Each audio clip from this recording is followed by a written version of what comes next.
Ahmedabad traffic પોલીસનો એક મહત્વનો નિર્ણય સામે આવ્યો છે. અમદાવાદ શહેરમાં નેશનલ હાઈવે ડિવિઝન દ્વારા એસજી હાઈવે ઉપર આવેલ કર્ણાવતી ક્લબથી YMCA ક્લબ સુધી એલિવેટેડ કોરિડોર કે ફ્લાયઓવર બનાવવાનું કામકાજ ચાલી રહેલ છે.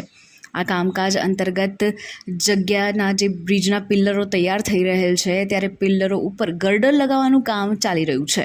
હાલ આ કામગીરી 6 માસ સુધી ચાલવાની છે ત્યારે 24 કલાકનો સમયગાળો ફાળવવામાં આવ્યો છે. જોકે વાહનોની અવરજવર માટે પ્રતિબંધિત માર્ગ છે એ એસજી હાઈવે પર રોડનો જે કર્ણાવતી ક્લબથી YMCA ક્લબ તરફ જવાનો રસ્તો છે જે આશરે 100 મીટર જેટલો લાંબો છે એ રોડ 6 માસ સુધી બંધ રહેશે.